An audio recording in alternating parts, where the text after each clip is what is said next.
आचार्य अमृतचंद देव की कृति समय सार कलश। कल इसमें 22 नंबर के कलश पर चर्चा प्रारंभ की थी। मंगलाचरण के माध्यम से आचार्य देव ने इसे नमस्कार किया है, नमः समय साराय, ऐसे शुद्धात्म तत्व को स्मरण करते हुए, और आचार्य देव ने प्रतिज्ञा भी की और संसार के जीवों को जो अनादिकाल से दुख से पीड़ित हैं, तो दुख का मूल कारण जो मोह है उससे हटने, उससे दृष्टि हटाने की प्रेरणा दी। 22 नंबर का कलश एक बार पुनः अपन पाठ करेंगे। पेज नंबर 20 पर है। त्यजतु जगदिदानी मोहमाजन्मलीनं दर्शयतु रसिकानां रोचनं ज्ञानभूत एतदपि आत्मानासागमेका किलकलयति काले क्वापि कालाग्निवृत्ते। जैसा आचार्य देव का नाम है अमृतचंद आचार्य, वचन भी उनके उसी तरह के और बहुत ही कोमल संबोधन आचार्य देव ने किया। और जब ये कलश प्रारंभ किया है तो किसे कहा, सर्वप्रथम इस विषय को आज हमें पहले तय करना है। ये बात जो आ रही है किसके लिए कह रहे हैं। त्यजतम जगत मोहम त्यजतु, संसार जीव राशि मिथ्यात्व परिणाम को सर्वथा छोड़ो। अब यद्यपि संसार अवस्था में तो जितने भी जीव हैं वह सब मिथ्यात्व ग्रसित ही है, लेकिन फिर भी यहाँ पे एक विचार करने की बात है कि आचार्य देव ये बात प्रेरणा स्वरूप यदि कह भी रहे हैं तो इसको ग्रहण मुख्य रूप से किसे करें। यदि हम जीवों के भेद की तरफ से बात करें तो हमने मोक्षण प्रकाशक में भी ऐसा स्वरूप पढ़ा कि एकेंद्रिय आदि जीव के ज्ञान और दर्शन तो विशेष है नहीं, विषय इच्छा संबंधी दुख आदि को होता है, लेकिन ज्ञान दर्शन आदि की प्रकटता विशेष नहीं होने से यदि हम क्रमिक रूप से अवस्था देखें तो एक इंद्री, दो इंद्री, तीन इंद्री, चौंद्री, पंचेंद्री में भी असंगी पंचेंद्री तक देखें तो जो दुख तो सभी को है, लेकिन दुख से निवृत्ति योग्य जो परिणाम होना चाहिए, जो ज्ञान का परिणमन करने की सामर्थ्य की प्रकटता है, वो उन जीवों में विशेष नहीं है। यदि ये विशेषता किसी में है तो वो है संगी पंचेंद्रिय पे।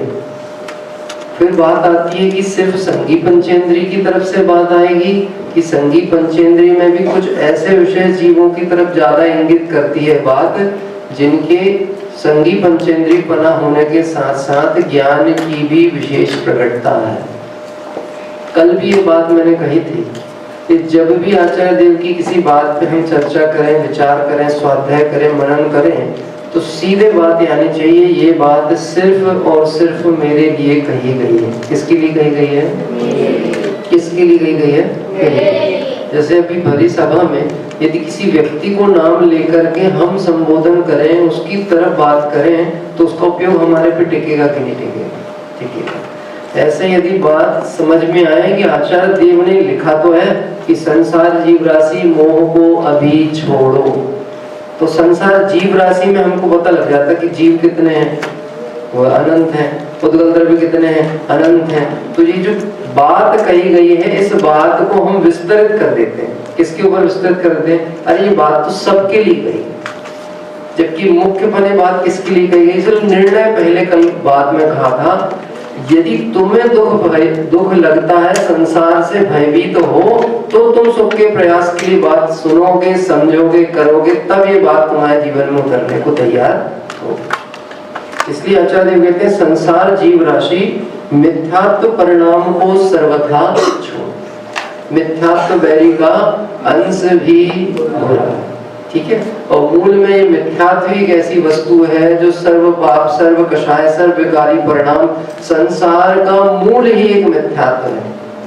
इसलिए प्रेरणा स्वरूप सर्वप्रथम ये तय किया कि बात तो मेरे लिए कही गई है। अभी आगे क्रमशः निर्णय होता है। चलो इतनी बात सुन भी ली, फिर प्रश्न आता है छोड़ने का अवसर कौन सा? क्या बात आ रही है? छोड़ने का अवसर कौन सा है, कब छोड़ना? अभी मैं आपसे एक बात कहूं, आपके पास में सर्प है, क्या कह रहे हैं? सर्प आ गया आपके पास में, ये बात सुनते से आप क्या प्रश्न उत्पन्न करोगे? पानी का है कि जमीन का है, जहरीला है कि बिना जहर का है, ऐसे प्रश्न उत्पन्न करोगे? नहीं करोगे प्रश्न। उसकी प्रजाति नहीं पूछोगे कि खतरनाक है कि कैसा है, बड़ा है कि छोटा, क्या होगा? प्रतिक्रिया क्या होगी सर? सर्वप्रथम प्रतिक्रिया क्या होगी? अरे सबसे पहले तो खड़े हो जाओगे कि कहाँ है, कहाँ है, कहाँ है।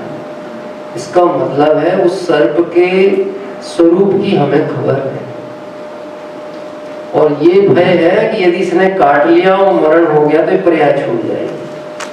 आचार्य देव कहते हैं प्रश्न पूछने की बात है, अवसर कौन सा, कब छोड़ना चाहिए इस मोह को? फिर भी तुमने पूछ लिया है तो कहते हैं इदानीम, कब छोड़ो? अभी भी। क्यों? उस सर्प आदि के कारण यदि मरण होगा तो एक भव जाएगा, लेकिन इस मिथ्यात्व मोह के कारण से जीव कब से संसार परिभ्रमण कर रहा है? अनादिकाल से। और यदि ये अवसर जो उसको मिला है समझने का, निर्णय करने का, इस मिथ्यात्व से हटकर स्वरूप में समाने का, इस अवसर को पुनः खोता है तो कितने काल के लिए चला गया? अनंत काल के लिए। कितने काल के लिए? अनंत काल के लिए। ये अनंत शब्द बोलने में तो ऐसा लगता बहुत छोटा, अगर आज सुबह आप गुरुदेव श्री के प्रवचन में जो भी बैठे होंगे तो उसमें अनंत की बात आई थी। अनंत किसको कहते हैं? मतलब हमें तो शब्द में कह करके निकल जाते, पर उसका विस्तार कितना अनंत, अनंत संख्या। यद्यपि उन्होंने संख्यावाचक अपेक्षा में बताया था, पर वो भी कितना, और वो घटाया इस बात पे था कि संसार में कितनी जीव राशि हैं जो दुख भोग रहे हैं, जितने सिद्ध हो चुके हैं उससे अनंत। पर वो पूरा विस्तार उन्होंने बताया। कैसे बताया था? जो बच्चे नहीं थे उनके लिए संक्षिप्त में कहते हैं, जो महाविद्या आदि से 6 महीने 8 समय में 608 जीव मोक्ष जा रहे हैं ना, तो संसार से जीव मुक्त भी हो रहे हैं। तो कब से मुक्त होने की परंपरा चल रही है? अनादिकाल से चल रही है। तो यदि हम अनादिकाल की अपेक्षा 608 जीव जो न्यूनतम संख्या, इतने को भी गिनते चले जाएं तो अभी तक जितने जीव जा चुके हैं अनादिकाल से अब तक, गुरुदेव जी बोलते हैं कि वो जो पानी में काई है ना, काई पड़ी हुई है, उस काई का एक छोटा सा भी टुकड़ा, उस छोटे से टुकड़े को यदि उठाया जाएगा तो उस छोटे से टुकड़े में के ये जो जीव है, उस जीव के एक शरीर के अंदर इतने जीव हैं जितने जीव अभी तक सिद्ध नहीं हुए, मतलब बन चुके जितने, उनसे भी ज्यादा अनंत गुण उस एक जीव के शरीर के अंदर है। अब आप विचार कर सकते हो संसार में जीव राशि कितनी है। क्या कह रहे हैं? जो मुक्त हो गए, बात वो नहीं कह रहे, ये सारी चर्चा भी उनके लिए है जिन्हें मुक्त होने का परिणाम है। इसलिए यहाँ बात आती है इदानीम तत्काल। भावार्थ इस प्रकार है कि शरीर आदि परद्रव्यों के साथ जीव की एकत्व बुद्धि विद्यमान है। क्या कह रहे हैं? शरीर आदि परद्रव्यों के साथ जीव की एकत्व बुद्धि विद्यमान है। कब से विद्यमान है? किसकी है? मेरी। किसकी है? भैया नहीं डाली नहीं, हाँ थोड़े से सावधान है ना। तो अपन जानते हैं, आप ये समझ लेना, ये मनुष्य पर्याय चूक कैसे जाती है। अपन समूह शरण में गए कि नहीं इसके पहले? कितनी बार गए? अनंत बार गए। क्या करते रहे वहां पे? कि वो सौधर्मेंद्र ने जो नंदनवन बनाया होगा या बहुत अच्छा निर्माण किया होगा, वो देख रहे थे। क्या कर रहे थे? कि भगवान के आसपास की विभूतियां देखते रहे। क्या करते रहे? विचार करो, क्या करते रहे? किसकी बात चल रही? फिर याद रखना, मैं दूसरे की बात नहीं कहता। मेरा जीव कितने काल से भटक रहा है? अनादिकाल से। समूह शरण में गया तो भी क्या हुआ? उनसे ज्यादा उत्कृष्ट उपदेशदाता रूप निमित्त कोई था? हो सकता है तीर्थंकर से ज्यादा उत्कृष्ट कोई वस्तु स्वरूप का विवेचन करने वाला? नहीं। परंतु बात यही है, जब तक जीव की होनहार भवितव्यता नहीं हो तो बाहर का कोई निमित्त कुछ कर सकता नहीं है। पर आचार्य देव उसके बाद भी ऐसे ढीठ जीवों को जो समूह शरण से अनंत बार लौट के आए हैं, उनको फिर भी करुणा करके कहते हैं कि हे जीव, यदि आज भी दुख से मुक्त होना है तो इस मोह को अभी छोड़ो। अब बात प्रारंभ करते हैं कि मोह है कहाँ? दिखता है कि नहीं दिखता? हमारे साथ लगा हुआ है कि नहीं लगा। तो यहाँ पे कहते हैं शरीर आदि परद्रव्यों के साथ जीव की एकत्व बुद्धि विद्यमान है। किसके साथ में? शरीर। अब मैं आपसे प्रश्न करता हूँ, इस हॉल के अंदर में पुरुषों की संख्या ज्यादा है कि स्त्रियों की है? किसकी है? पुरुषों की है। पुरुषों में बालकों की ज्यादा है कि बड़ों की? बालकों की ज्यादा है, बड़ों की संख्या कम है। अभी अब आप विचार करके देखना, जीव की एकत्व बुद्धि कैसी विद्यमान है। यहाँ बैठ करके भी विचार क्या चलता है, मैं कौन हूँ, मैं कौन हूँ, मैं बालक हूँ, मैं पुरुष हूँ, मैं स्त्री हूँ, मैं वृद्ध हूँ, हमारी संख्या ज्यादा है, इनकी संख्या कम है। ऐसी एकत्व बुद्धि इस जीव को बैठी हर जगह लगा के देखना। अभी यहाँ बैठा है तो कह रहा है विद्यार्थी, बाहर निकल जाएगा, यहाँ वहाँ घूमने लगेगा तो नाम परिवर्तन हो जाएगा, घर में पहुंचेगा तो बेटा बन जाएगा। ये सब नाम जो दिए गए हैं ना, इसने अपनी रुचि से ऐसे ऐसे नाम खुद धराए हैं। किसने धरवाया? खुद ने। जीव ने अपनी भूल से नाम धराई की है। हाँ? एक भजन सुना होगा, हम तो कबहू ना निज घर, पर घर फिरत बहुत दिन बीते, नाम अनेक। हमारे पिताजी थे, वो कहते थे नाम धराई अच्छा काम है कि नहीं, तय तो करो। नाम धराई मतलब, ये कहावत है बुंदेलखंड में, नाम धराई मतलब खोटा काम कर दे कोई तो उसको कहते हैं इन्हें तो नाम धरा दिया। बात करें माता है तो ये भरा बनाया भगवान आत्मा, अनंत सुख स्वरूपी आत्मा है, लेकिन अनादिकाल से भिन्न भिन्न पर्यायों में जाकर के अपनी भूल से भिन्न पर्यायों में जाकर वहां एकत्व बुद्धि करके नाम धराई करता है। और इस मोह की महिमा भी गजब है। टोडरमल जी साहब ने मोक्ष मार्ग प्रकाशक में दो चीजों की महिमा गाई है। एक तो की है देखो तत्व विचार की महिमा। क्या की है? एक तो की है तत्व विचार की महिमा, और एक जगह विषय लेते हैं देखो मोह की। वो विषय आप वहां पे पढ़ना, आपके अध्ययन में भी आया हुआ। ये मोह की महिमा भी जीव की विचित्र है। कहां से बात चालू की है? शरीर आदि। अब शरीर आदि कहाँ है, लेकिन मूल मोह का हेतु क्या है इस जीव को? क्या है? ये जो वर्तमान पर्याय में शरीर प्राप्त हुआ, इसमें ही इसकी बहिरात्म दृष्टि के कारण ऐसी एकत्व बुद्धि है कि भेद ज्ञान ही नहीं करता। थोड़ा सा आपसे उत्तर अपेक्षा रखूंगा। बहिरात्मा की क्या परिभाषा है? पाठशाला के भाग में पढ़ा बहिरात्मा किसे कहते हैं? अच्छा, पहले इसके पहले थोड़ा सा वापस प्रश्न पे जाते हैं। आत्मा कितने प्रकार की होती है? हाँ, आत्मा कितने प्रकार की होती है? कल आपसे बोल रहे थे ना, थोड़ा सा ध्यान देके उत्तर देना। कल क्विज प्रतियोगिता थी तो आपको ध्यान था कि कैसा जवाब देना है। आत्मा कितने प्रकार की होती है? एक की तीन? एक आत्मा एक ही प्रकार की। अभी तीन कही थी, वो क्या थे? तीन। देखो अब ध्यान देना, उत्तर जब भी देंगे तो क्या कहेंगे? आत्मा अवस्था की अपेक्षा तीन प्रकार की होती है। कौन कौन सी? अंतरात्मा, बहिरात्मा। पर इन तीनों जो भेद बताए, इन तीनों में आत्मा तो एक ही प्रकार की होती है। अब मेरा प्रश्न है, बहिरात्मा किसे कहते हैं? जो पाठशाला में आपने पढ़ा हो उसका उत्तर मैं आपसे अपेक्षा चाहता हूँ। उससे अभी मोह की महिमा समझ में आएगी। बहिरात्म दृष्टि कहते किसको? मैंने आपके प्रथम दिन भी कहा था, मैं विद्यार्थी स्तर की ही बात कर सकता हूँ, मेरी योग्यता क्षमता उतनी। हाँ बताएं। शरीर को अपना मानना। शरीर को अपना मानना, इतनी सी लिखी परिभाषा, थोड़ी सी लंबी है। उसकी पत्ती में अपनी पत्ती। शरीर में एकत्व बुद्धि करता है और देह जीव को एक गिने बहिरात्म तत्व होता है। ठीक, ये छठाला की अपेक्षा आपने उत्तर दे दिया। शरीर को आत्मा मानना, आत्मा को शरीर मानना, शरीर की उत्पत्ति में अपनी उत्पत्ति मानना, शरीर के नाश में अपना नाश मानना, ये सब जो दृष्टि है ये सब कौन सी है? और शरीर से एकत्र रहने वाले अन्य पदार्थों में भी अपनापन मानना। तो ये जो शरीर आदि की परिभाषा दी ना, एक शरीर को अपना माना ऐसा नहीं है। इस जीव ने एक शरीर के मोह में विश्व का एक भी पदार्थ, एक भी द्रव्य नहीं बचा जिसमें एकत्व बुद्धि नहीं। जीव कितने होते हैं? अनंत। पुद्गल द्रव्य कितने होते हैं? अनंत अनंत।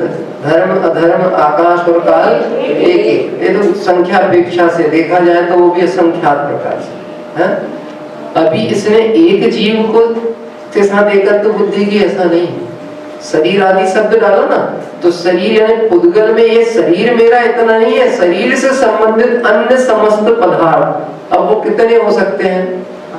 जैसे मैंने कहा मैं मनुष्य जाति का हूं, तो मनुष्य जाति में कितने जीव हो गए? और यदि मैं कहूं मैं जीव हूं तो भी जीव में मैं आत्म ज्ञान दर्शन स्वरूपी जीव हूं, ऐसा निर्णय नहीं करके जो 10 प्राणों से जीता है, जो श्वासोच्छ्वास जिसमें ऐसे बाह्य लक्षण जो जीव के कहे जाते हैं, उससे यदि जीव का निर्णय किया तो इसकी एकत्व बुद्धि शरीर आदि परद्रव्यों के साथ चलेगी। भूल तो कहने में लगता है इतनी सी तो भूल है, बात इतनी सी भूल है, अनादि का चक्र समाप्त नहीं होता। शरीर आदि परद्रव्यों के साथ जीव की एकत्व बुद्धि विद्यमान है। वह सूक्ष्म काल भी आदर करने योग्य। थोड़ा सा बोलना, ये सब विषय कल तक हो गया, मैं अभी वापस अपने विषय पे आने वाला हूँ, लेकिन कल तक की पुनरावृत्ति हो रही है। पुनरावृत्ति कभी भी बुरी नहीं होती यदि अभ्यास की दृष्टि से है तो। देखो दिगंबर मुनिराज 12 भावनाओं का बारंबार चिंतन करते हैं। अभी अपन ने पढ़ी थी 12 भावना, 6 ढाला वाली है ना, 5वीं ढाल। मुनि सकल वृत्ति बड़ भागी भव भोगन ते काहे के लिए करते हैं बार-बार चिंतन? काहे के लिए चिंतन करते हैं? उस चिंतन से वैराग्य पुष्ट होता है, और वह वैराग्य जितना जितना पुष्ट होता है उतनी उतनी विशुद्धि होती है। विशुद्धि के साथ ज्ञान उतना उतना खिलता है, और ज्ञान में स्पष्ट स्वभाव झलकने लगता है। बात क्या लगा रही? तो देखो यहाँ लिखा है वह सूक्ष्म काल मात्र भी आदर करने योग्य नहीं है। अभी सूक्ष्म काल किसे कहते हैं? एक एक शब्द पे थोड़ा थोड़ा सा विचार करना। सूक्ष्म काल मतलब, हाँ कल बात की थी एक समय भी। अब एक समय मतलब क्या? एक समय मतलब क्या आपको पता है? एक समय की कीमत कितनी? एक समय की कीमत क्या है? पूरे संसार, पूरी विश्व व्यवस्था में एक समय की कीमत क्या है? एक समय की भूल अनंत काल का दुख, एक समय की सावधानी अनंत काल का सुख। क्या कहते? एक समय की भूल कितने काल का दुख? ऐसे नहीं समझ में आया? क्या आया? हाँ, एक काव्य है, मैं वो पढ़ देता हूँ तो आपको समझ में आएगा। गुरुदेव की अध्यात्म क्रांति के बाद में ये पुण्य भी पाप रूप है, ये बात तब आई। उसके पहले तो लोग पुण्य को धर्म मान के बैठते थे और वही करके संतुष्ट होते थे। ठीक है, तो एक काव्य आया है, दयादान पूजा दिक पूंजी सो अजान पनो, जितनी हंस तू अनंत काल में कमाएगो। क्या कह रहे हैं? दयादान पूजा दिक पूंजी सो अजान पनो, जितनी हंस, जितनी हंस मतलब हे जीव जितनी तू अनंत काल में कमाएगो, तेरे बिन विवेक के कमाई न रहेगी हाथ, भेद ज्ञान बिना एक समय में गमाएगो। किसके बिना? अनंत काल में जितना पुण्य कमाया होगा, कितना कमाया होगा आपको पता है? ये जीव की भी 10 पर्याय की स्थिति में पुण्य ज्यादा होता है कि पाप ज्यादा होता है? पुण्य ज्यादा होता है। पुण्य ज्यादा होता है, स्वर्ग में अधिक रहता है। 2000 सागर की स्थिति में लगभग कुछ 1300 के आसपास कितने भव हैं जो स्वर्ग में रहता है? 1340 भव स्वर्ग के हैं। पुण्य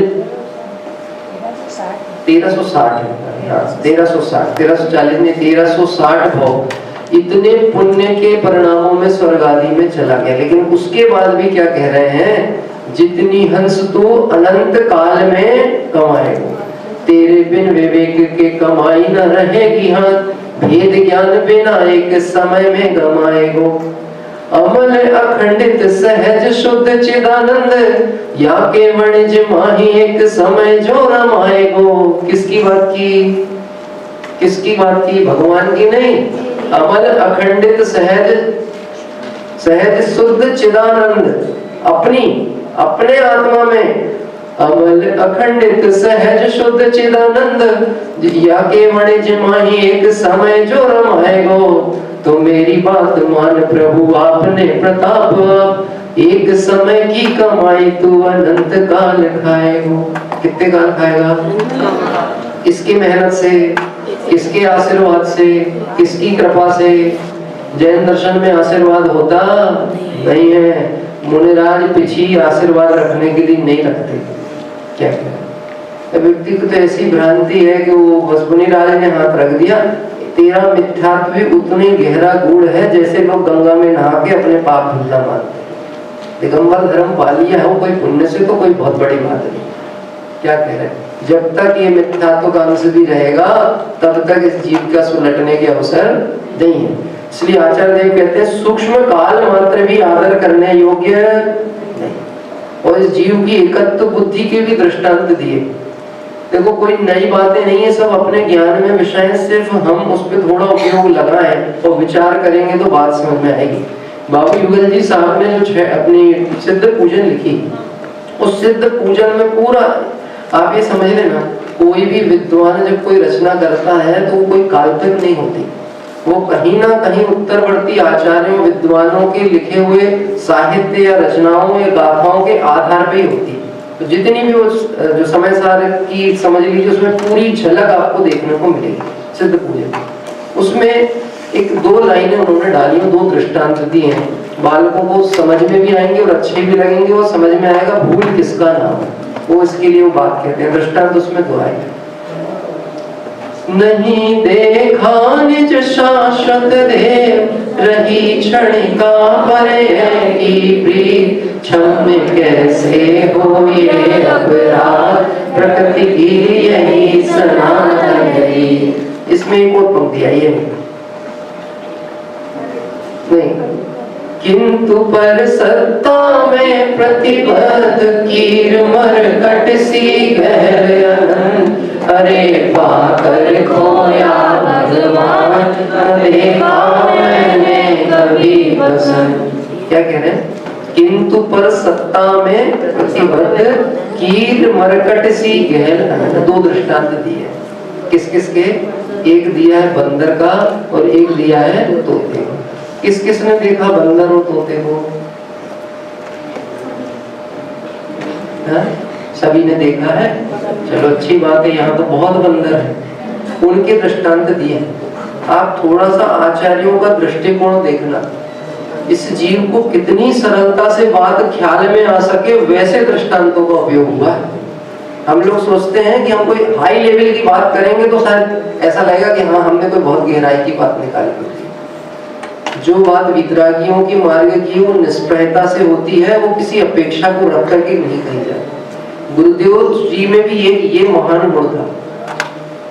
जब भी गुरुदेव के प्रसंग पे यदि मुझे कहने को आता है तो मैं ये बात जरूर बोलने की कोशिश करता हूँ, गुरुदेव ने कभी सभा को देख करके उपदेश नहीं दिया। कौन बैठा है, कैसा है, अल्प बुद्धि है, नया है, पुराना है, विरोधी है, समर्थक है, तत्व जानता नहीं जानता, बात जब भी चालू होती थी वो अंदर से चालू होती थी और जब समाप्त होती थी अंदर ही समाप्त। क्या बात ख्याल में? दो दृष्टांत है, कीर मरकट। एक होता बंदर और एक होता है तोता। पहले तोते की बात कर ले, कैसे प्रतिबद्ध है, मतलब मोह में कैसे फंसा हुआ है, उस तोते का दृष्टांत दिया। आपने कभी सर्कस में तोते का यदि खेल देखा हो तो जो दिखाता है ना तोते का खेल, उसके पास में एक लकड़ी होती है, समझ में, एक स्टैंड जैसा रहता है जिसके ऊपर तोता बैठा रहता है। अब मैं आपसे प्रश्न पूछता हूँ, तोते के पास पंख है, आकाश में उड़ने की शक्ति है कि नहीं है? तो उड़ क्यों नहीं जाता? क्यों नहीं उड़ जाता? खुले में तो है।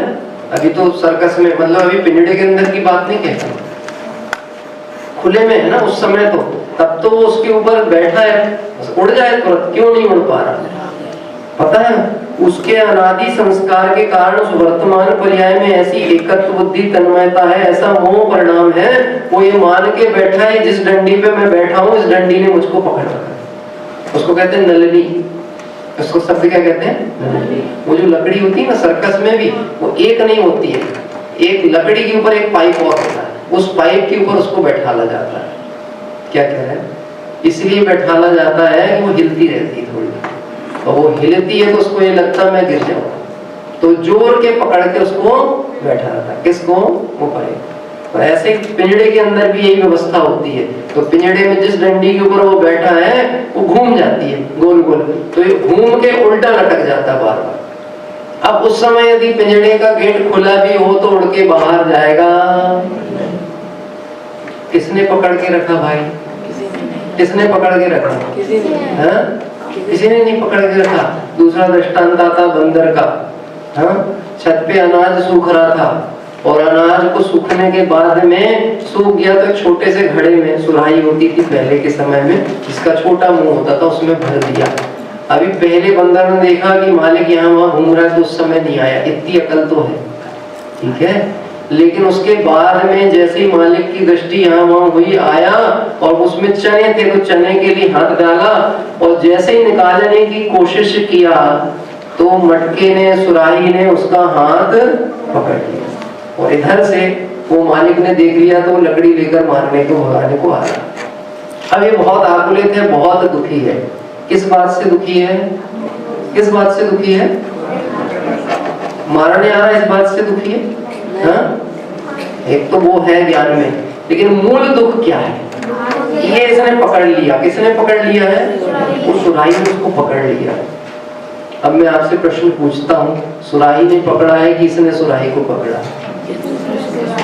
किसने किसको पकड़ा? बंदर ने सुराही को पकड़ा है और आरोप किस पे दे रहा है? अब अपने को अनादिकाल से मोह लगा है तो मोह ने अपने को पकड़ा कि हमने मोह को पकड़ के रखा। जिन जीवों को ऐसा लगता है बस मैं अपने बच्चों की व्यवस्था कर दूं फिर निवृत्त होऊंगा और फिर कुछ नहीं, मंगलायतन में जाके तो, देवलाली में जाके तो, शिखर जी में जाके बस वहां जाके एकांत में रह के आत्माराधना करूंगा, ऐसी कसमें खाने वालों के भी अनंत भाव आ गया।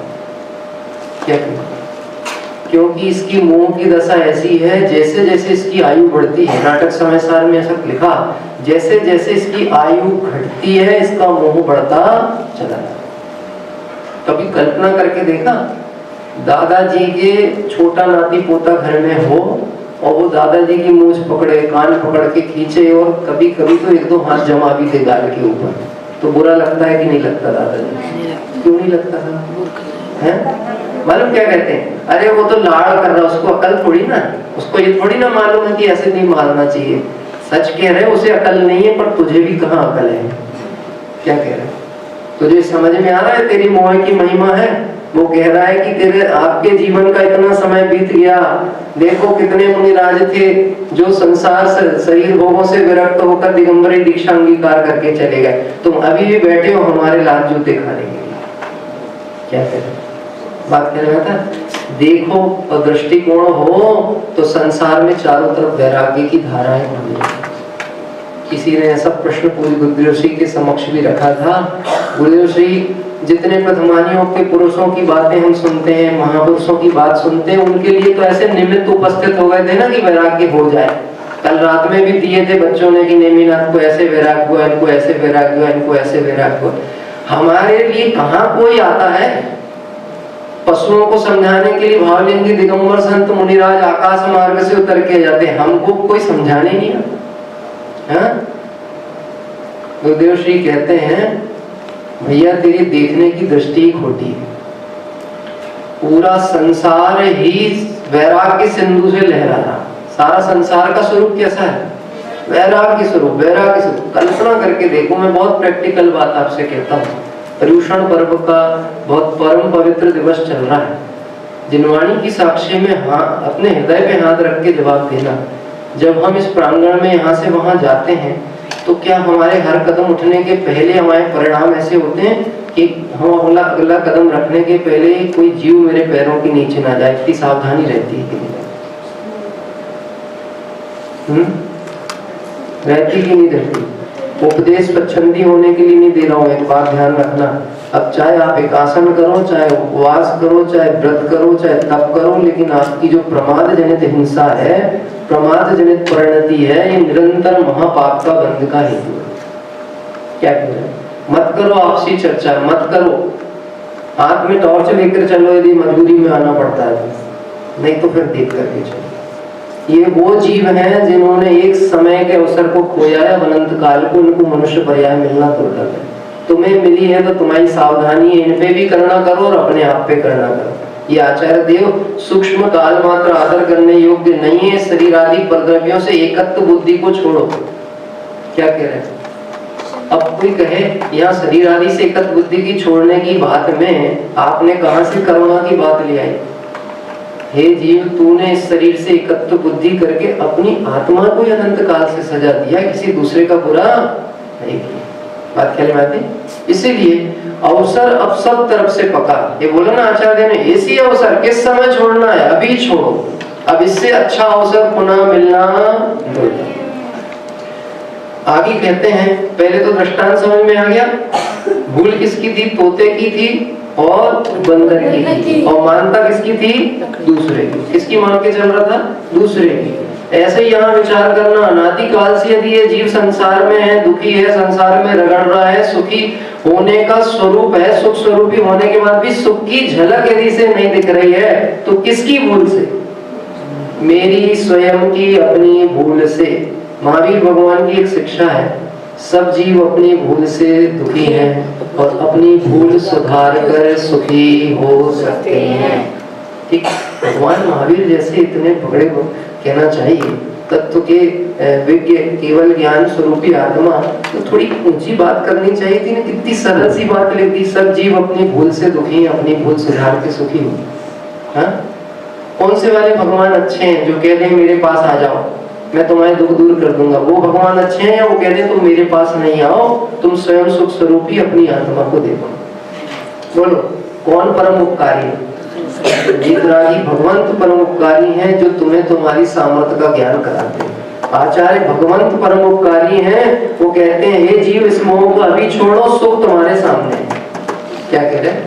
सुख का बना हुआ पिंड तुम स्वयं हो। अब बात आती है, ये शरीर आदि परद्रव्य में एकत्व बुद्धि है, ये तो बात समझ गए, पर हम इसको छोड़ें कैसे? ये प्रश्न यहाँ उत्पन्न होता है। तो इसके लिए कला होती है जिसको कहते हैं भेद विज्ञान करना। क्या करना? भेद विज्ञान। ठीक है, मैं आपको मोक्ष मार्ग प्रकाशक में से जीव और शरीर आदि के बीच में भेद विज्ञान करने के लिए बहुत संक्षिप्त में बहुत अच्छा सूत्र दिया है। ये बात जैसे कल हमने बात की थी ना अनादि निधन वस्तुओं वाली, ऐसे एक सूत्र और दिया है जीव और शरीर के भेद ज्ञान के लिए। कैसा दिया? मैं कौन हूँ और शरीर आदि पुद्गल परद्रव्य क्या है, इसका भेद ज्ञान का सूत्र दिया। मैं तो कौन हूँ? अनादि निधन वस्तु स्वयं आप है। क्या लिखा है? अनादि निधन वस्तु स्वयं आप। एक बार सब लोग बोलेंगे, सभी है। मैं कौन हूँ? अनादि निधन वस्तु स्वयं आप है। किस किस को याद हो गया? ये मेरा कोई प्रयोजन नहीं है आपसे पूछने का, लेकिन यदि आपको प्रमाद आता है, मैंने कल भी एक बात कही थी, संसार अवस्था में भी हमें भी राग मौजूद है ना आपके साथ में, तो यदि हम आपकी उदासीन वृत्ति देखते हैं तो हमारे को भी उदासी आ जाती है। उदासी आ जाती मतलब हम जिस विषय को, जिस बात को आपके समक्ष रखना चाहते हैं, देखो जैसी पात्रता होती है, सिंगनी का दूध स्वर्ण पात्र में ठहरता है। किसमें ठहरता है? स्वर्ण पात्र। किसमें ठहरता है? स्वर्ण पात्र। स्वर्ण पात्र में ठहरता मतलब वो सिंगनी के दूध को सामान्य किसी पात्र में रखोगे तो नष्ट हो जाएगा, खराब हो जाएगा। वो टिकेगा तो किसमें टिकेगा? सिर्फ स्वर्ण पात्र में। ऐसे इस वीतरागी भगवान की जो दिव्य धनी है या सुखी होने का जो उपाय है, ये ठहरेगा तो जीव में ही। उपदेश भी जीव मात्र के लिए दिया है, लेकिन ऐसी योग्यता पात्रता आपको स्वयं जगानी पड़ेगी। पुण्य से मनुष्य पर्याय मिल सकती है, पुण्य से सब विभूतियां मिल सकती हैं, लेकिन सुख पुण्य से नहीं मिलता, उसके लिए पुरुषार्थ करना पड़ता है। और हमारा तो मार्ग ही श्रमणों का है। किसका मार्ग है? अपन कौन सी परंपरा के हैं? श्रमण परंपरा। श्रमण मतलब जो श्रम करे। आखिर में नींद भगाने का तरीका बताओ। हाँ, सही में चाहिए कि नहीं? बता दूं किस किस को नींद भगाना है? नहीं, अगर आपको नहीं भगाना तो कोई बात नहीं, फिर तो आप ही भग जाओ। है? और भागे तो है ही, जो यहाँ उपयोग से नहीं टिका है वो यहाँ है कहाँ? क्या कह रहे हैं? मिथ्या दृष्टि बहिरात्मा को चलता फिरता मुर्दा ही तो कहते हैं। क्या कहते हैं? चलता फिरता। ठीक है, जैसे पद्मासन बैठते हैं मुनि राज, ऐसा बैठ जाओ एक बार, देखो नींद भाग जाएगी आपकी। पद्मासन बैठते रहते, बैठो 2 मिनट के लिए बैठो, ज्यादा देर नहीं, आपको अभी समझ में आएगा, नींद चली जाएगी। आप जैन दर्शन की वैज्ञानिकता को समझने की कोशिश करो, कितना वैज्ञानिक जैन दर्शन है। इस देह को जितनी अनुकूलताएं प्रोवाइड करोगे, जितनी उपलब्ध कराओगे, उतना ही प्रमाद होता चला जाता है। आज पद्मासन मुद्रा पे बैठते हैं, क्या कह रहे हैं, पद्मासन पे बैठोगे अभी तुम्हारे को सुख दुख की अनुभूति का भेद समझ में आएगा। अभी होता क्या है, जब हमारे शरीर में कहीं कष्ट होता है ना, तो हम अपनी मुद्रा बदल लेते हैं। इसका मतलब है देह में एकत्व बुद्धि ऐसी है कि हम उस शरीर में कष्ट के कारण से मुद्रा तो परिवर्तित कर लेंगे, उस शरीर के कष्ट से तो बचना चाहेंगे, लेकिन ये कष्ट जो हो रहा है मेरे ज्ञान का विषय है और ये शरीर मैं नहीं हूँ, ऐसा उपयोग को केंद्रित नहीं कर पाते। ये लोग अपन ऐसे बैठते हैं ना, तो ये पैर की जो टोनियां होती ना, ये एक पैर से दूसरे पैर में घटती है, क्या कह रहे हैं, और लॉक भी हो जाती है, पालती होती। अभी हमारी पालती जो है ये लॉक नहीं रहती है, अब भी कोई विकल्प आएगा तो 1 सेकंड में उठ के भाग जाएंगे, और पद्मासन में नहीं उठ सकते आप। हाँ, ये सब वैज्ञानिकता है जैन दर्शन की। मतलब जब तक कोई विकल्प यदि कदाचित आया भी, सांसारिक बाह्य विकल्प भी आया, तब तक बाह्य मुद्रा परिवर्तन में भी इतना समय मिला कि वास्तव फिर से पुनः उपयोग को कहाँ ले गए, उस देह से भेद ज्ञान करते फिर अंदर में चले गए। क्षण क्षण में अंतर्मुख हो सिद्धों से बातें ऐसे दिगंबर मुनिराज है, घबराने की बात नहीं है। आप सबसे बहुत अपेक्षा होती है कि जो तत्व ज्ञान को पा रहे हैं, ये कोई सिर्फ विद्वान बनेंगे इतनी बात नहीं है, यदि पुरुषार्थ करेंगे तो भगवान भी बन सकते हैं। एक और बात कहूं, आपको अच्छा लगेगा, अलीगढ़ कौन सा क्षेत्र है, तीसरा क्षेत्र है कि सिद्ध क्षेत्र है, कौन सा क्षेत्र है बोलो? कोई क्षेत्र नहीं, अपन बोलते तो है तीर्थ धाम मंगलायतन, सिद्ध क्षेत्र है। हाँ, कौन सिद्ध हुआ यहाँ से? अनंत सिद्ध हुए, एक नहीं हुआ कोई पर्टिकुलर जिनका अपन नाम प्रचारित कर सके, अपने को पता लग जाता तो अपन वो भी बोलते कि यहाँ से वो मोक्ष गए।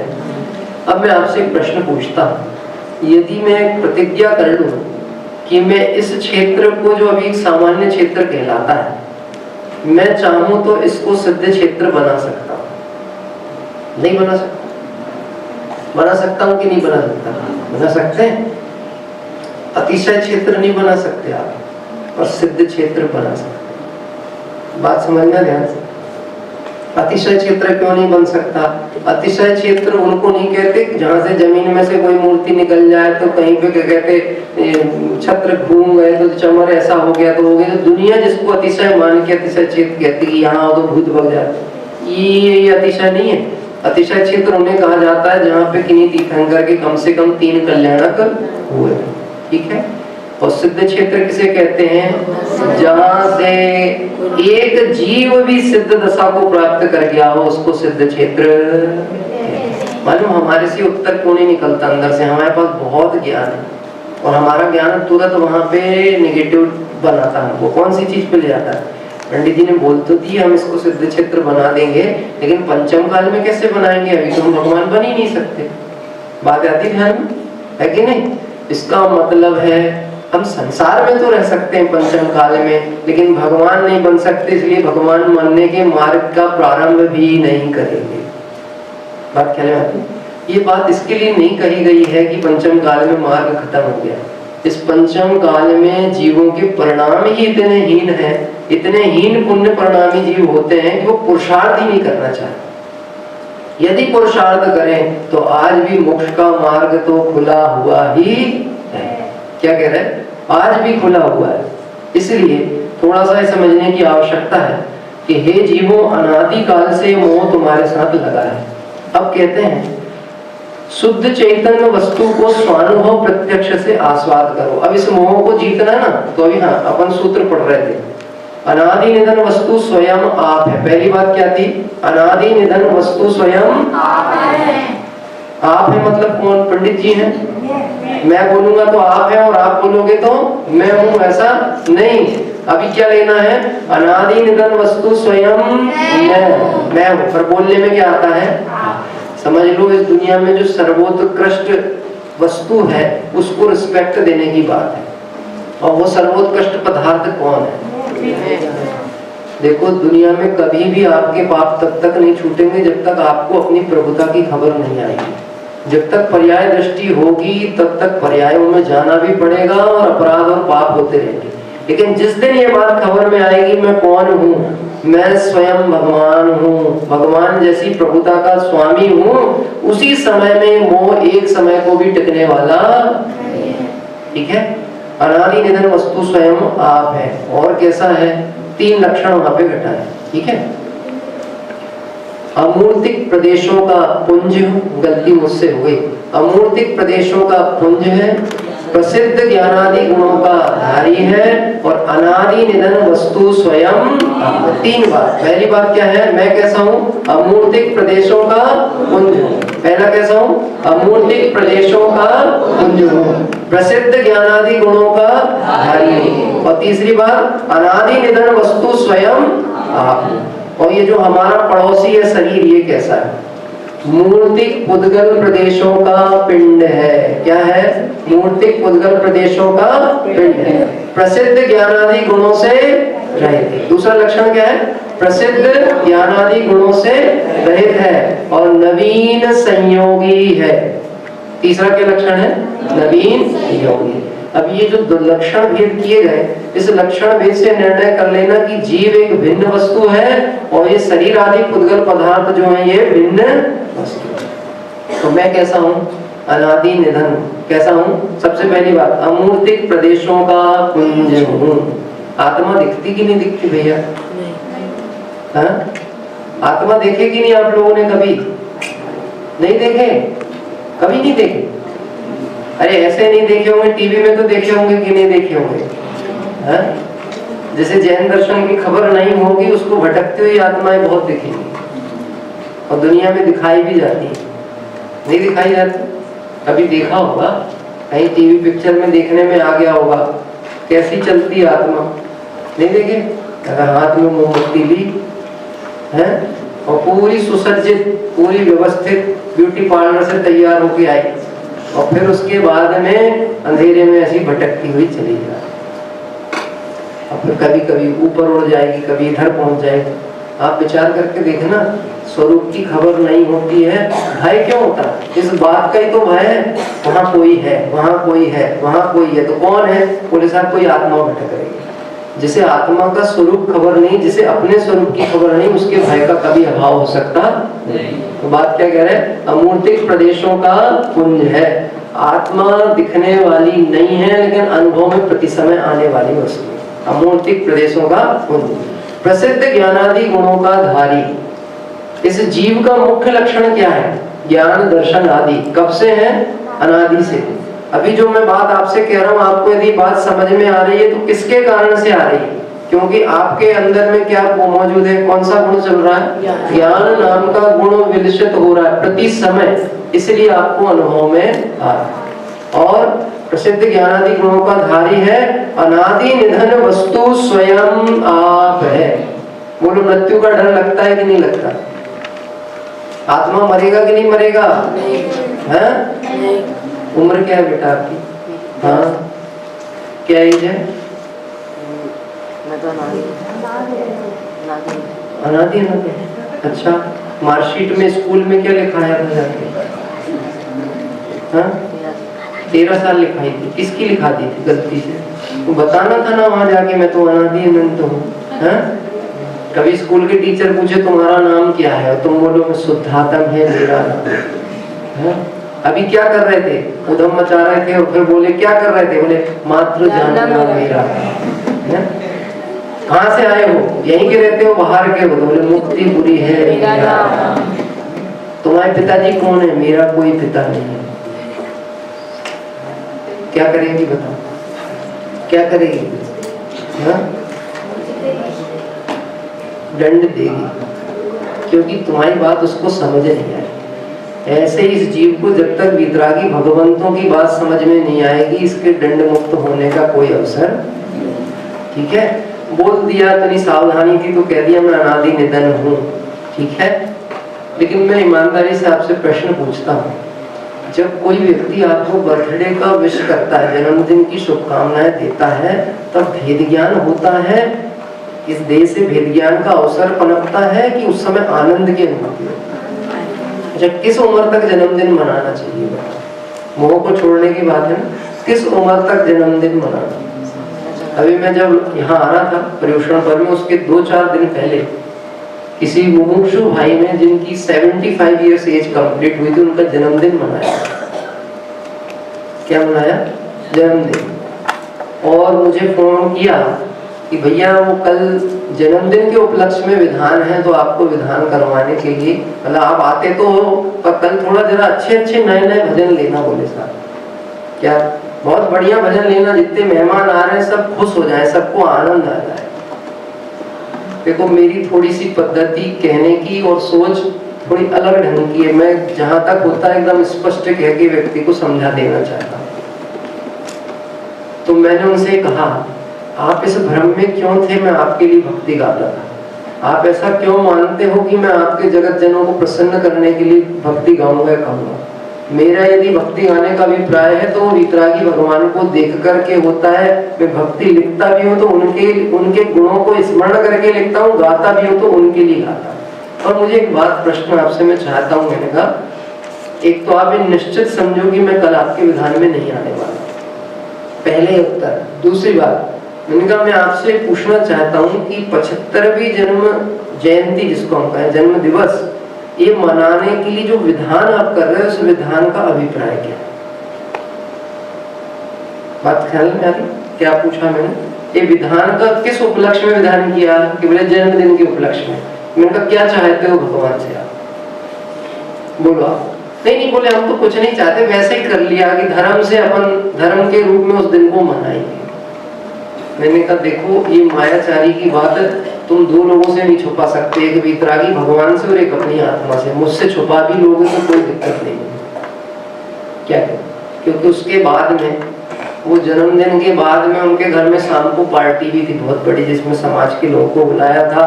एक बहुत बड़े कोई सिंगर को भी उस पार्टी में बुलाया गया था, बाहर के सिंगर को। आप विचार करके देखो इस जीव की दशा कैसी हुई।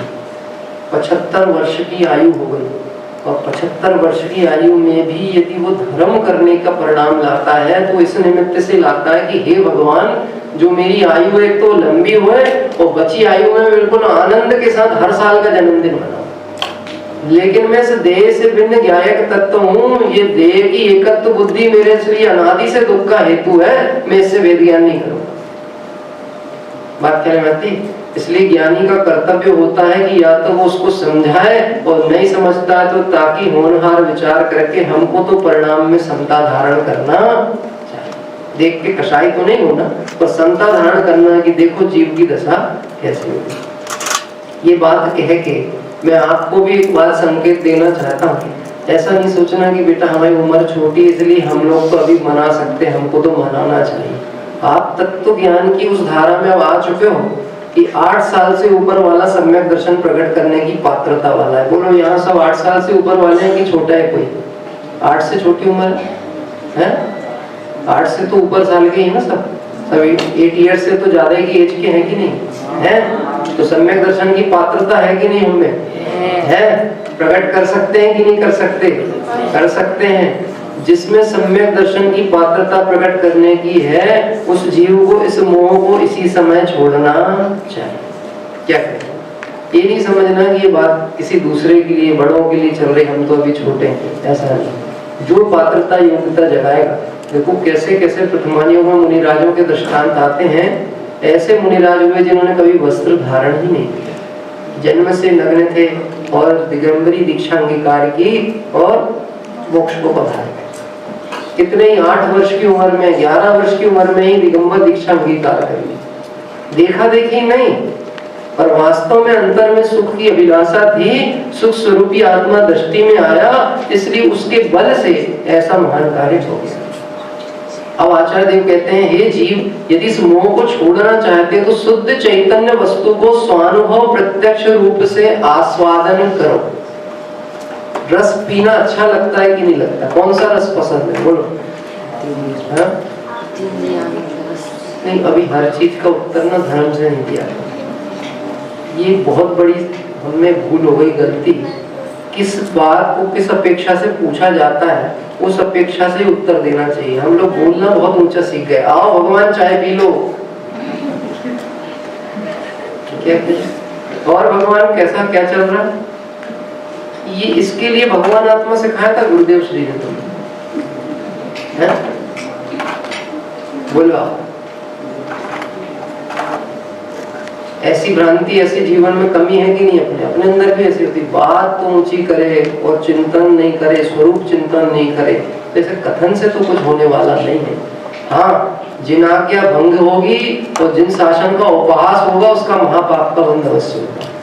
क्या कहते हैं, बात ख्याल में आती है? क्या प्रश्न पूछा था? रस पसंद है कि नहीं? है? रस यानी समझ में आया? रस किसको कहते हैं? कोल्ड ड्रिंक को रस नहीं कहते। क्या कह रहे हैं? कोल्ड ड्रिंक को रस नहीं कहते। रस मतलब किसी फल के रस की बात कर रहा हूं। आम का रस पसंद है? हाँ? गन्ने का रस पसंद है? हाँ, अब थोड़ा थोड़ा रस आना चालू हुआ। क्या कह रहे हैं? अभी उसके पहले रस नहीं आ रहा था। मालूम है रस का रस कब आता है? यदि उस रस के स्वाद का आस्वादी हो तो रस का रस आता है। जैसे मैं आपसे कहूँ रसगुल्ला, अब जिसको रसगुल्ला अच्छा लगता है उसको रसगुल्ले का आनंद आना चालू होता है। अभी नहीं, जब हम रसगुल्ले की प्रशंसा और करेंगे, ऐसे आकार का है, इतना बड़ा है, ऐसा है, इतना रस भरा हुआ है और पूरी थाल भर के रखा हुआ है और खाना तुम्ही को है। अब जिसको प्रेम है उसको ऑटोमेटिकली उसमें से थोड़ा थोड़ा रस आना चालू हुआ। क्यों? क्योंकि वो उस रस का आस्वादी है, उसने उस रस को चखा। यहाँ आचार्य देव कहते हैं, हे जीवों, शुद्ध चैतन्य वस्तु को स्वानुभव प्रत्यक्ष रूप से आस्वादो। अरे आबाल सभी गोपाल, सुलभ सबको चिन्मय अभिन्न। इस समय वो अनुभूति स्वरूप आत्मा इस समय आपके ज्ञान में आ रहा है, प्रति समय ज्ञान में आ रहा है, लेकिन हमें खबर नहीं। एक दृष्टांत देता हूँ, मेरे जीवन की घटना है। समय हो चुका है, मैं अंतिम बात कह के विराम लेता हूँ। मेरे जीवन की घटना है। स्वानुभव प्रत्यक्ष किसको कहते हैं? स्वानुभव प्रत्यक्ष किसको? ठीक है, हम लोग बचपन में जब पिताजी गांव में रहते थे तो मैं बहुत छोटा था, घुटने के बल चलता था। अकेला मैं ही विचित्र प्राणी नहीं हूँ, आप लोग भी चले होंगे इस तरह से। तो घुटने के बल चलता था। और आपने एक देखा होगा, मानवीय प्रकृति ऐसी होती है, जिस चीज का निषेध किया जाए उस पे उसका बारंबार उपयोग जाता है। बच्चे को बोलो यहाँ नहीं करना, यहाँ खड़े नहीं होना, ऐसा नहीं करो, वैसा नहीं करो, वो वहीं वहीं भागता है। जहाँ पे खतरनाक चीज है जो नुकसानदायक है वहीं वहीं भागेगा। बात कहने में ऐसी प्रवृत्ति होती है जीव को विषय सेवन को पकड़ने की, संस्कार चलाता है। तो बचपन में हम गांव में रहते थे तो लाइट नहीं थी वहाँ, तो वो लाइट के लिए, प्रकाश के लिए लालटेन जलाया जाता था। अब वो लालटेन जहाँ भी रखा हो तो मैं बैठे बैठे घुटने के बल चल के उसके पास बार बार जाता था। ठीक है, तो अब जो बड़े लोग हैं वो समझ जाएंगे कि यदि इस लालटेन को पकड़ेगा तो क्या होगा। लेकिन मैं बहुत परेशान करता था, बहुत परेशान मतलब बार बार जहां लालटेन दिखा हो वहीं वहीं भागो। अब वो उठा के इधर रख दें, उधर रख दें, उधर रख दो, जहां देखे वहां पहुंच जाओ। ठीक, तो मेरे मामा थे, वो थोड़े से जरा मजाकिया प्रवृत्ति के थे। तो एक बार मम्मी कुछ काम कर रही होगी, माँ भोजन बना रही थी, कुछ कर रही थी, भोजन तो नहीं बन रहा होगा, रात का समय था, पर कुछ काम कर रही थी। तो उसी समय वो लालटेन उन्होंने देखा कि बार बार आ रहा, तो यहाँ रखा, वहां रखा, उठा उठा के इधर उधर रखा, फिर मैं बार बार वहां पहुंच जाऊँ। तो चैन से मैं उनको बैठने नहीं दे रहा था। तो उन्होंने क्या किया, एक बार उठाया लालटेन और मेरे सामने रख दिया। तो क्या हुआ कि मुझे तो इच्छा थी पकड़ने की, तो एक बार मैंने उसको अच्छे से पकड़ लिया। तो क्या हुआ, स्वानुभव प्रत्यक्ष। क्या हुआ, क्या हुआ? अब उसके बाद जब मुझे कहीं भगाना रहता था कि यहाँ मत आओ, तो वहां लालटेन रख दिया जाता था। मतलब समझ में आया क्या हुआ? अब मुझे ये अनुभव में आ गया, ये वस्तु मेरे हितकारी नहीं है। समझाते शब्द से बोलते नहीं समझ में आता, पर एक बार प्रत्यक्ष हो गया ना, स्वयं ने प्रत्यक्ष अनुभव कर लिया कि अब एक बार हाथ जल गया, अब इसको छूना योग्य नहीं है। ऐसे आचार्य देव कहते हैं, हे जीव, तू इस शुद्ध चैतन्य वस्तु का एक बार स्वानुभव प्रत्यक्ष आस्वाद तो ले। अभी जितना भी ज्ञान हो रहा है प्रति समय, तो इस ज्ञान को इंद्रिय ज्ञान मान के बैठा। काहे से देखते हैं? बोलो, मैं आपको दिख रहा हूं कि नहीं दिख रहा? कैसे दिख रहा हूँ? बच्चों को भी ऐसा लगता है यार पंडित जी ऐसे प्रश्न पूछते हैं, अब हम काय की तरफ से उत्तर दें, निश्चय की तरफ से दें कि व्यवहार की तरफ से दें? देखो जैन दर्शन अनेकांत वाला है, सयादवाद शैली, तुम कोई भी उत्तर देना गलत नहीं होगा, परंतु यहाँ निर्णय करने की बात है। अगर तुम ये कह भी दोगे कि आंख से दिख रहा है तो तब भी कोई दिक्कत की बात नहीं है, परंतु निर्णय में आना चाहिए। इंद्रियां रूपी पदार्थ को देखती हैं तो वो भी तब देखने में कहने में आता है जब ज्ञान साथ में है तो। बात है इस समय भी आप देख रहे हो तो किससे देख रहे हैं? मुझे ज्ञान से देख रहे हो। किससे देख रहे हो? ज्ञान से। तो जिस ज्ञान से मैं आपको दिख रहा हूँ उस ज्ञान से आप अपने आत्मा को जान सकते हो कि नहीं जान सकते? अरे जान सकते हो कि नहीं? बात जान ही रहे हो। क्या कह रहे हैं? जान ही रहे, इस समय भी जानने में आ रहा है, लेकिन हमें उनके लक्षणों के अनुसार निर्णय नहीं है, उस अनुभव की खबर नहीं है, उसके रस का स्वाद नहीं लिया है, इसलिए आनंद नहीं आ पाता। यदि आत्मा का रस कैसा है, एक बार इस रस का स्वाद आ जाए तो फिर अनंत काल दूसरे रस सुहाएंगे नहीं। तू रुचताम जगतनी रुचि आड़ शेषो, तू रीजताम सकल ज्ञायक देव। एक बार ये रस चढ़ गया, जगत के सारे रस फिर बेरस लगेंगे। आगे की चर्चा पुनः संबंध करें।